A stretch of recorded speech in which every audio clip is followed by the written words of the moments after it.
Now, let me just comment first of all on the fact that I can't get the networks to break in on all kinds of other discussions. I was just back there listening to Chuck. He was saying it's amazing that he's not going to be talking about national security. I would not have the networks breaking in if I was talking about that, Chuck, and you know it. Wrong channel.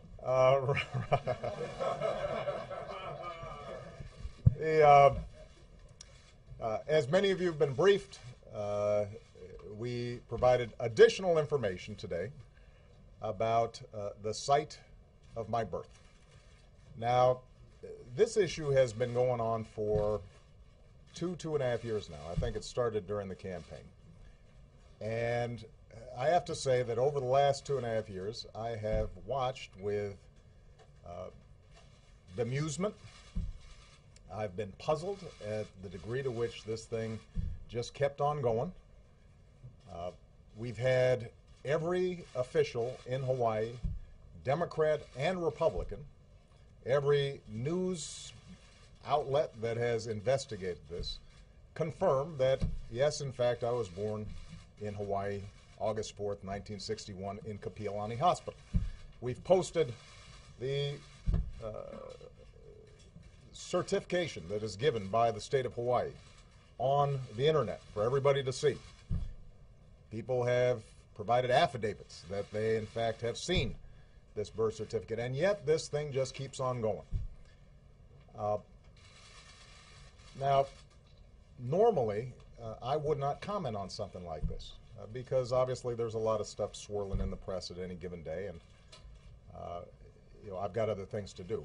But 2 weeks ago, when the Republican House had put forward a budget that will have huge consequences potentially to the country, and when I gave a speech about my budget and how I felt that we needed to invest in education and infrastructure and making sure that we had a strong safety net for our seniors, even as we were closing the deficit, during that entire week, the dominant news story wasn't about these huge monumental choices that we're going to have to make as a nation. It was about my birth certificate. And that was true on most of the news outlets that were represented here. And so I just want to make a larger point here. We've got some enormous challenges out there.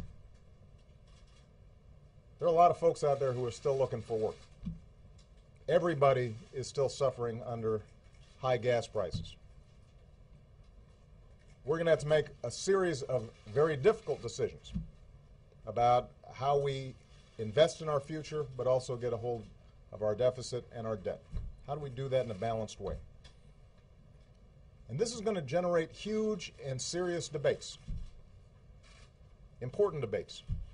And there are going to be some fierce disagreements, and that's good. That's how democracy is supposed to work. And I'm confident that the American people and America's political leaders can come together in a bipartisan way and solve these problems. We always have. But we're not going to be able to do it if we are distracted. We're not going to be able to do it if we spend time vilifying each other. We're not going to be able to do it if we just make stuff up and pretend that facts are not facts. We're not going to be able to solve our problems if we get distracted by sideshows and carnival barkers. We live in a serious time right now, and we have the potential to deal with the issues that we confront in a way that will make our kids and our grandkids and our great-grandkids proud. And I have every confidence that America in the 21st century is going to be able to come out on top just like we always have. But we're going to have to get serious to do it. Now, I know that there's going to be a segment of people for which, no matter what we put out, this issue will not be put to rest. But I'm speaking to the vast majority of the American people, as well as to the press. We do not have time for this kind of silliness. We got better stuff to do. I've got better stuff to do. We got big problems to solve, and I'm confident we can solve them, but we're going to have to focus on them, not on this. Thanks very much, everybody.